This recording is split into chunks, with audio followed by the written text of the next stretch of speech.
Dear students, मुझे आशा है कि मेरे सभी बच्चे सकुशल, स्वस्थ, समृद्ध और खुश होंगे।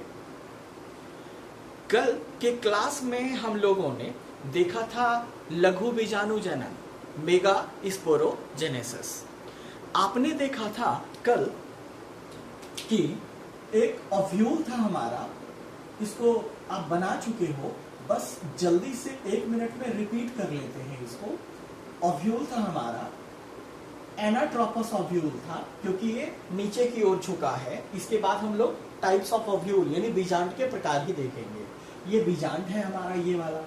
ओके, ये यहाँ पे आपका कौन था? प्लेसेंटा, जिसको आप बीजांडाशन बोले थे। इस डंठल को हमने फ्यूनिकुलस बोला, जिसको कि आप बीजांड वृंत बोलते हैं। इस भाग को चलाजा या निभाग बोलते हैं। इस जो छिद्र पाठ दिख रहा है, इसको माइक्रोपाइल या बीजांड द्वार बोलते हैं। और ये आपका आउटर इंटेगुमेंट यानी बाह्य अध्यावरण, और ये अंतः अध्यावरण, और ये मिल करके बन गया था द्विस्तरीय अध्यावरण, है ना। अब आपने कहा था कि इसके अंदर बहुत पोषक तत्व वाले या पोषक कोशिकाएं होते हैं, और उस कोशिका का नाम आपने बोला था न्यूसेलस यानी बीजांड काय, है ना। अब इस बीजांड काय में एक सेल ग्रो कर गया था न्यूसेलस, और बना लिया था क्या? गुरु बीजाणु मातृ कोशिका यानी एमएमसी, नहीं, मेगा स्पोर मदर सेल। अच्छा, अब ये मेगा स्पोर मदर सेल में क्या हो गया था?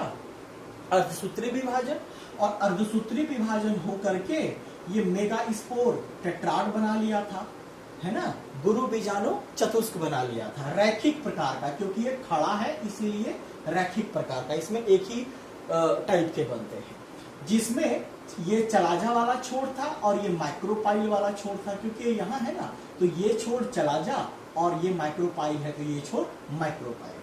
तो चलाजा के ओर से 3 मेगास्पोर मर गए थे। एक जो माइक्रोपाइल के पास है वो क्या हुआ था? क्रियाशील था, फंक्शनल था। अब इसमें क्या हो गया था? माइटोसिस। तो सबसे पहले क्या हुआ था? कैरियोकाइनेसिस, जिसको आप बोले थे क्या? ये बस रिपीट कर रहा हूं, लिखना नहीं है। इसको आपने क्या बोला था? कैरियोकाइनेसिस। माइटोसिस कर रहा है ना ये। माइटोसिस में 2 अवस्था होता है। सबसे पहला अवस्था कैरियोकाइनेसिस यानी केंद्रक विभाजन, और जब केंद्रक विभाजन कर लेगा तो फिर उसका द्रव्य विभाजन, जिसको आप साइटोकाइनेसिस कहते हैं। तो एक न्यूक्लियस जब 3 बार कैरियोकाइनेसिस किया था, तो हमारे पास हो गए थे कितने न्यूक्लियस? 8। और अब साइटोकाइनेसिस हुआ तो सबके पास सेल आ गए, और तब आपने इसको क्या बोल दिया? Embryo sac. और इसी एम्ब्रायो सैक का मैंने बड़ा सा संरचना बनाया है, इसी को हम लोग को फिर से समझना है ना। अच्छा, ये हमारा चलाजा वाला छोर है यानी निभागी छोर है, और ये बहुत इंपॉर्टेंट है। पूछा जाता है कि एंटीपोडल से यानी प्रतिमुख कोशिका किस छोर के नजदीक होता है? तो निभागी छोर के पे रहता है। पूछ देगा फीमेल गैमेट यानी मादा युग्मक किस छोर पे? माइक्रोपाइलर एंड यानी बीजांडद्वारी छोर पे होता है। तो ये चलाजल एंड है हमारा, और ये माइक्रोपाइलर एंड है। अच्छा, ये जो संरचना बनाया हमने, ये संरचना किसका है बेटे? एम्ब्रायो सैक यानी भ्रूणकोश। ये किसका संरचना है? भ्रूणकोश। और मैं डायग्राम पे आप देख रहे हैं ना कि मैं कितना फोकस कर रहा हूं, क्योंकि बहुत इंपॉर्टेंट है। आपको पूछ देगा कि एक साफ और नामांकन के साथ साफ सुथरा चित्र बनाए भ्रूणकोश का, तो आपको ये बनाना पड़ेगा। 5 नंबर का क्वेश्चन रहेगा ये, ठीक है। चलिए, तो एम्ब्रायो सैक भ्रूणकोश है ये, या इसको क्या बोले थे हम बेटे? Female gametophyte.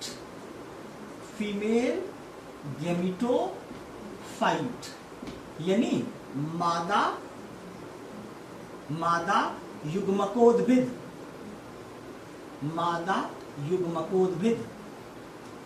है ना। मादा युग्मकोद्भिद। और इसका प्लॉइडी गुणसूत्रता कितना है, कल भी बताया था, हैप्लॉइड। क्यों सर, तो देखो ना, अच्छा मैं मिटा दिया। जब आप टेट्राड बनाए थे तो चारों सेल का गुणसूत्रता क्या था, अगुणित, हैप्लॉइड ना। तो 3 तो मार ही दिया आपने, बचा कितना, एक ही एन बचा ना। उसी एन ने, यानी एक मेगा स्पोर या स्पोर ने इस पूरे भ्रूणकोश का निर्माण कर दिया, है ना। और कल वीडियो लास्ट में थोड़ा कट गया था, वो मैं फिर लिख लूंगा आज, कि ये एम्ब्रायोसैक एक ही मेगा स्पोर यानी गुरु बीजाणु से बना है। इसीलिए इस एम्ब्रायोसैक को मोनो मतलब एक, स्पोरिक बीजाणुक, यानी ये एम्ब्रायोसैक कैसा है, एक बीजाणु। कई ऐसे एम्ब्रायोसैक होते हैं जो 2 मेगा स्पोर से बनते हैं, तो उसको क्या बोलेंगे, बाइस्पोरिक या द्विबीजाणुक। 3 स्पोर से बनेंगे तो ट्राइस्पोरिक, त्रिबीजाणुक। लेकिन आपको पढ़ना है सिर्फ यही, एक बीजाणु।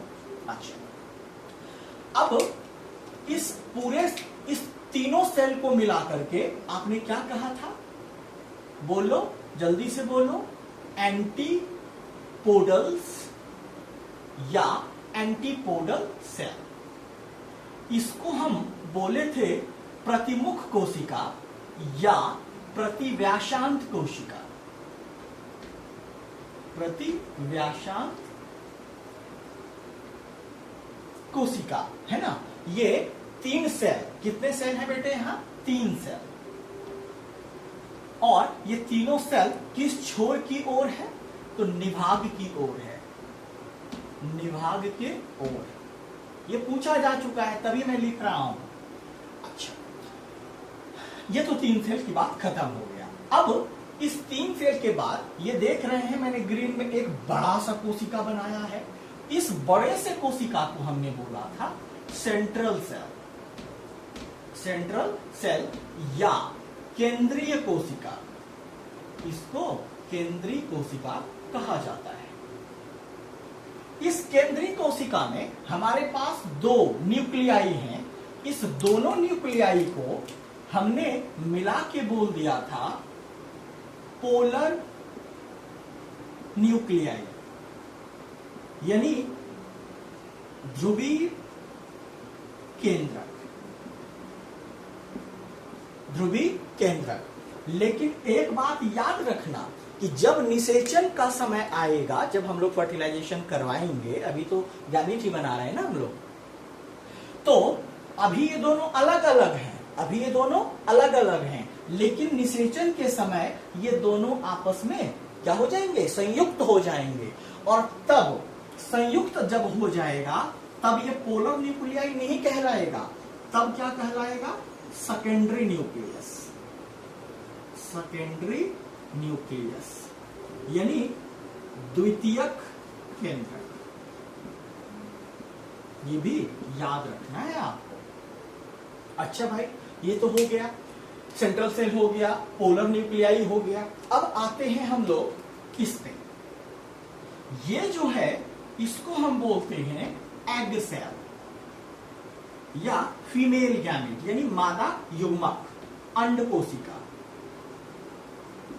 अंड कोशिका। अच्छा, अब इस दोनों की बात करते हैं हम, किसकी किसकी, इसकी और इसकी। ये दोनों जो बॉडीगार्ड है बगल में, फीमेल गैमेट यानी एग सेल के बाएं और दाएं जो 2 कोशिका है, इसकी बात कर रहे हैं। इसको हमने क्या बोला था बेटे, सिनर्जिड्स। क्या बोले थे, सिनर्जिड्स। और इसको हम क्या बोले थे, सहायक कोशिका। ये बाद में मर जाते हैं, जब जाइगोट ह्यूमनस बन जाएगा ना, तो ये दोनों मर जाते हैं और ये भी मर जाते हैं, बताऊंगा आगे। लेकिन इस डायग्राम को एकदम समझिएगा, बहुत इजी है, एकदम अच्छे से समझिएगा। अच्छा, अब इस दोनों को मिला करके, किसको किसको, इस एग सेल यानी फीमेल गैमेट को और इस सिनर्जिड को मिला करके बोला जाता है एग एपैरेटस। यहां लिखो, इस दोनों को मिला करके बोला जाता है एग एपैरेटस, अंड समुच्चय, अंड समुच्चय, अंड समुच्चय, है ना। अच्छा, तो अब आपको अगर अगर पूछे कि ए भाई कितना सेल और कितना केंद्रक है इसमें, तो गिनिए ना खुद ही। पहले केंद्रक, तो केंद्रक तो आपका पहले ही गिना हुआ है। क्यों? दिमाग लगाइए ना। एक न्यूक्लियस को आपने 3 बार केंद्रक विभाजन करवा दिया था। अगर एक न्यूक्लियस 3 बार केंद्रक विभाजन करेगा तो कितना? 3 दूनी 6। ऐसे मत बोलिएगा, आपको मैं कल ही बता दिया था ना। एक न्यूक्लियस डिवाइड करेगा तो 2, फिर 2 डिवाइड करेगा तो 4, जब 4 डिवाइड करेगा तो 8, हुआ तो 3 ही बार ना। तो 1 2 3 4 5 6 7 8, यानी हमारा जो ये एम्ब्रायो सैक है इसमें 8 न्यूक्लियाई है, यानी 8 केंद्रक है। अब कोशिका गिनते हैं, कोशिका गिनते हैं। एक कोशिका ये, दूसरा कोशिका ये, तीसरा कोशिका ये, तो 3। एक ये बड़ा सेंट्रल सेल 4 5 6 और 7, तो कितने सेल हो गए? 7 सेल्स। यानी ये एम्ब्रायो सैक 8 न्यूक्लिएटेड है और 7 सेल्ड है, मतलब 8 केंद्रक वाले और 7 कोशिकीय है ये। ऐसा एम्ब्रायो सैक, ऐसा भ्रूणकोश जिसमें 8 न्यूक्लियाई हो और 7 सेल हो, ऐसे भ्रूणकोश को polygonum type of embryo sac बोलते हैं। पॉलीगोनम प्रकार का एम्ब्रायो सैक बोलते हैं, है ना। याद रखना है, ये भी क्वेश्चन आ चुका है ना, पॉलीगोनम टाइप। अच्छा, चूंकि एक ही क्रियाशील मेगास्पोर गुरु बीजाणु से ये बन चुका है, तो इसको बोलते हैं मोनोस्पोरिक, एक बीजाणुक, या एक गुरु बीजाणुक बोल सकते हो। एक बीजाणुक है ये, एक ही मेगास्पोर ने ये सारा भ्रूणकोश का निर्माण कर दिया है। ओके, तो 7 सेल हो गए बेटे। 3 सेल चलाजा की तरफ, 3 सेल माइक्रोपाइल की तरफ और एक बीज सेंट्रल सेल केंद्रीय कोशिका, तो 7 कोशिका हो गए। ये आपको याद रखना है। अब हम लोग अगला टॉपिक देखेंगे, टाइप्स ऑफ ओव्यूल, बीजांड के प्रकार। किसके आधार पे? चलाजा और माइक्रोपाइल, निभाग और बीजांड द्वार के आधार पे बीजांड 6 प्रकार के होते हैं। एक प्रकार तो ऑलरेडी देख चुके हैं, एनाट्रोपस, फिर भी डिस्कस करेंगे। आइए,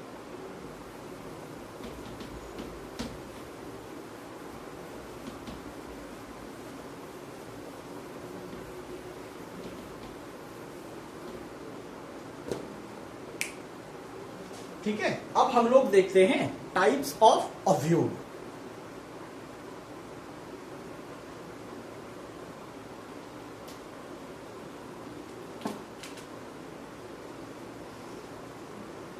टाइप्स ऑफ ओव्यूल, बीजांड के प्रकार, बीजांड के प्रकार। देखिए, बीजांड 6 प्रकार के होते हैं। कितने प्रकार के? 6 प्रकार के, है ना। तो सबसे पहला जो बीजांड हम देखेंगे बेटे, वो देखेंगे जो अनावृत बीजी में होता है, यानी जिम्नोस्पर्म में होता है। और जिम्नोस्पर्म में जो ओव्यूल होता है वो आपको मैं ऑलरेडी बता चुका हूं, है ना। चलिए फिर भी बता देते हैं। तो पहला प्रकार है हमारा, डायग्राम, एकदम डायग्राम पे फोकस करें। पहला टाइप है हमारा क्या? Orthotropous ovule. ऑर्थोट्रोपस ओव्यूल, इसको बोला जाता है रिजु बीजांड, है ना। इसको क्या बोला जाता है?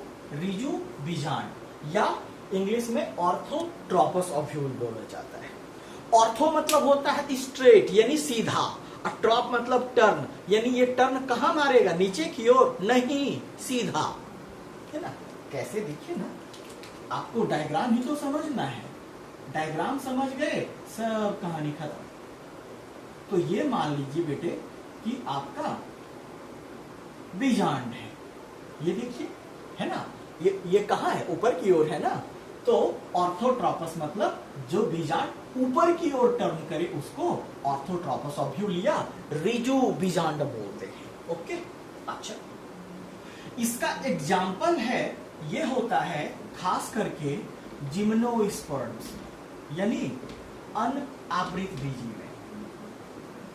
कहां होता है? अनावृत बीजी में होता है, यानी जिसमें सीड जो होते हैं उस पे बीजचोल नहीं होते हैं। जिम्नोस्पर्म्स में पढ़ा तो चुका हूं क्लास 11 में, एंजियोस्पर्म, जिम्नोस्पर्म, है ना। तो ये किस में होता है? मेनली जिम्नोस्पर्म में होता है। अगर ये आपको नहीं याद रहेगा तो आप कह सकते हैं जैसे पाइपर बीटल पान में होता है ना, काली मिर्च में होता है, काली मिर्च में होता है, सब इसी में आ जाता है जिम्नोस्पर्म, है ना। चलो दूसरा, अच्छा, ऑर्थो मतलब क्या बताया था? ऑर्थो मतलब स्ट्रेट, और स्ट्रेट मतलब सीधा, और ट्रॉप मतलब टर्न, टर्न मतलब टर्न लेना, मुड़ना। ये किधर मुड़ा है? नीचे? अरे नहीं भाई, ऊपर।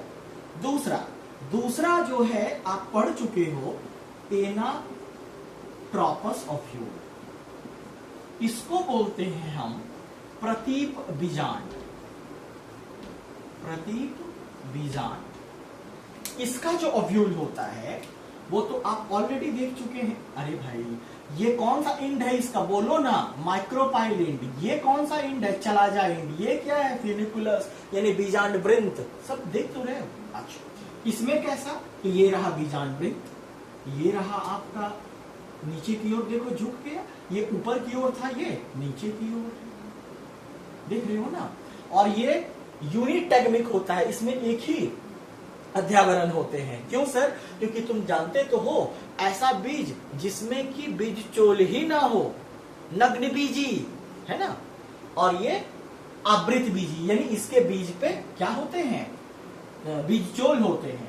और ये एना मतलब क्या होता है बेटा? एना मतलब होता है डाउनवर्ड, यानी जो ओव्यूल नीचे की ओर झुका हो उसको एनाट्रोपस ओव्यूल या प्रतीप बीजांड बोलते हैं। नोट्स में सब लिखा रहेगा डिटेल में, आपको केवल समझना है। अच्छा, इसका एग्जाम्पल जो हम लेंगे बेटे, वो लेंगे एंजियोस्पर्म्स। एंजियोस्पर्म यानी पुष्पीय पादप, एंजियोस्पर्म यानी आवृत बीज, यानी ऐसा बीज जिसमें बीजचोल यानी सीड कोट होता हो, है ना। अच्छा, इसमें अगर आप और एग्जाम्पल लेना चाहते हैं तो जैसे टमाटर है, गुड़हल है जिसको हिबिस्कस बोलते हैं, चना है, आदि है ना। ये हो गया एनाट्रोपस ऑब्यूल। मेनली आपको ये दोनों याद रखना है, बहुत इंपॉर्टेंट है। ये तो आप ऑलरेडी पढ़ चुके थे ना अभी, लेकिन ये नहीं पढ़े थे तो ये मैंने बता दिया। अब तीसरा टाइप बेटे, जो तीसरा टाइप होता है ओव्यूल का, वो मैं 6 बताऊंगा, 2 तो देख लिया आपने। जो मेनली आपको याद रखना है वो 3, मैं कह रहा हूं याद सब रखना है, लेकिन जो मेन फोकस करना है हमें वो 3 पे। 3 से खूब क्वेश्चंस, चाहे वो वस्तुनिष्ठ प्रश्न हो या शॉर्ट क्वेश्चन हो या मीडियम क्वेश्चन हो, वो पूछा जाता है। ओके, तो अगला जो हमारा है वो है हेमीट्रोपस, जिसको अर्ध प्रतीप बोलते हैं। तीसरा हेमीट्रोपस ओव्यूल, इसको बोलते हैं अर्ध प्रतीप बीजांड। नाम ही तो सब कुछ कह रहे हैं बेटे। आप ना टर्म को तोड़ने का कोशिश करो, शब्द को तोड़ने का कोशिश करो। हेमी मतलब आधा, हाफ। ट्रॉप मतलब टर्म, यानी ये जो ओव्यूल होगा न सीधा होगा और न एकदम झुका होगा, ये आधा, मतलब ये देखो, ये ऐसे था, ये ऐसे है, और ये ऐसे हो जाएगा, है ना, आधा होगा। तो और ये इसका जो हम लोग लेंगे, अभी एग्जांपल लेते हैं, पहले चित्र तो दिखा दूं मैं आपको। तो इसका ये कैसे होगा बेटे?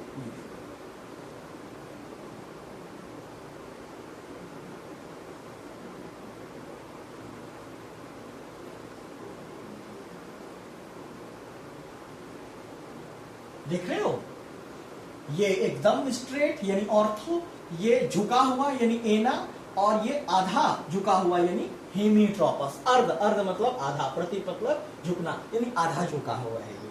इसको हेमीट्रोपस या अर्ध प्रदीप बीजांड बोलते हैं। इसका एग्जाम्पल हम लेंगे रेननकुलेसी फैमिली का, कुल का, रेननकुलेसी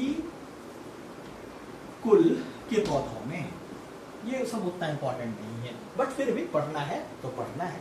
चलिए अब 3 और देखते हैं, ऑर्थोट्रोपस, एनाट्रोपस, हेमीट्रोपस, रिजु बीजांड, प्रतीप बीजांड और अर्ध प्रतीप बीजांड। अब अगला जो हम देखेंगे वो होगा वक्र यानी कैम्पाइलोट्रोपस ओव्यूल। आइए देखें।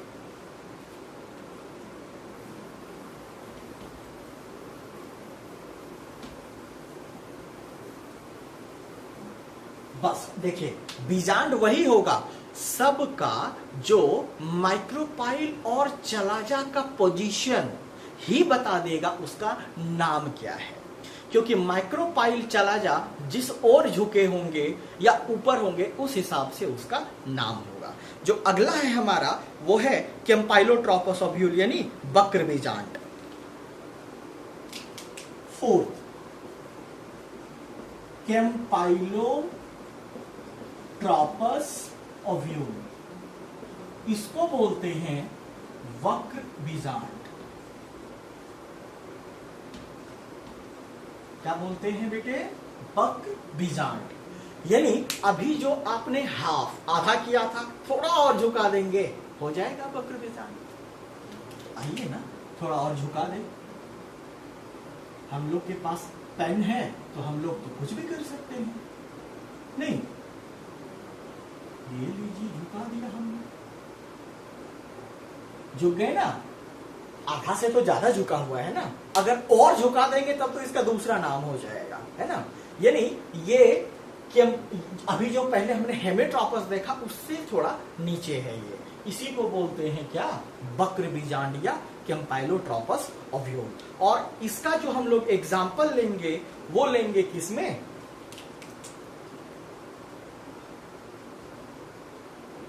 लेग्यूमिनेसी फैमिली, जिसको आप दलहन वाला कुल बोलते हो, है ना, या सरसों ले लो, मूली ले लो, है ना।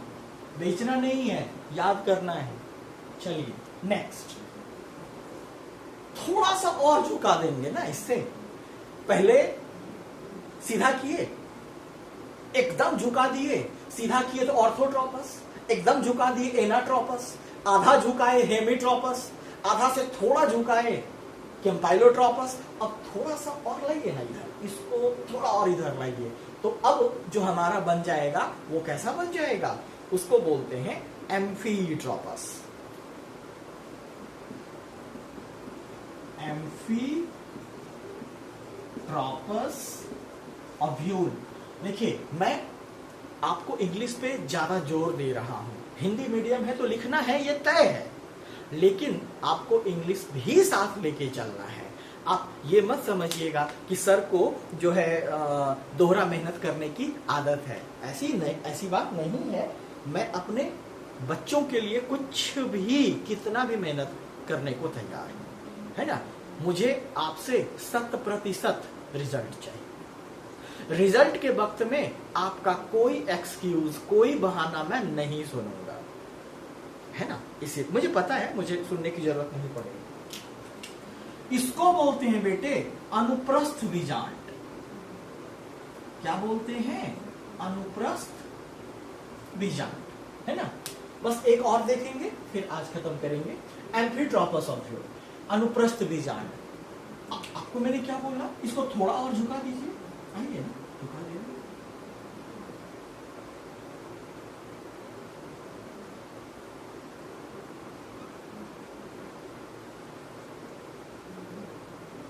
और झुका दीजिए थोड़ा, ये हो गया, है ना।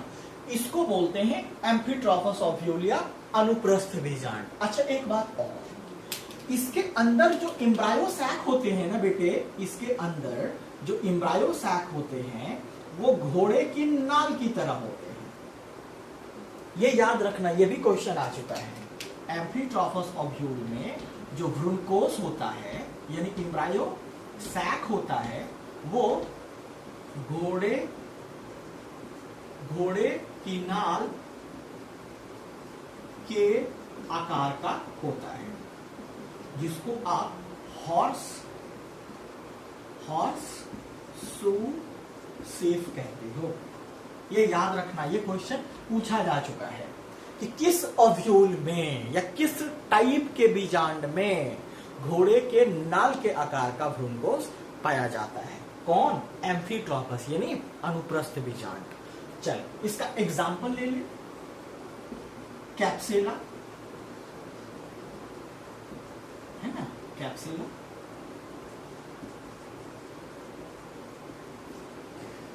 अब लास्ट बहुत इंपॉर्टेंट है। फर्स्ट, सेकेंड और लास्ट पढ़ा हमने सब, लेकिन इंपॉर्टेंट मेनली 3 है। चलिए 6, इसको बोलते हैं सर्सिनोट्रॉपस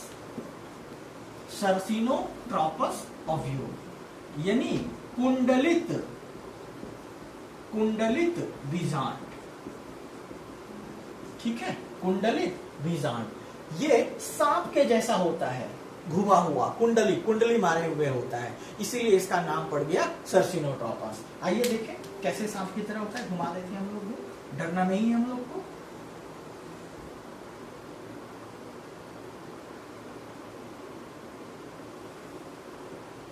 यहां आया, ठीक, फिर यहां नाग के जैसा अपना फन निकालेगा, देख रहे हो, इसको बोलते हैं सर्सिनोट्रॉपस कुंडली। और ये कहां पाया जाता है ऐसा? तो कैक्टेसी फैमिली में, कैक्टस में यानी नागफनी में, है ना, कैक्टस में, ओपोन्थिया में ये पाया जाता है। ओके, तो इस तरह हमारा टाइप्स ऑफ ओव्यूल यानी बीजांड के प्रकार खत्म।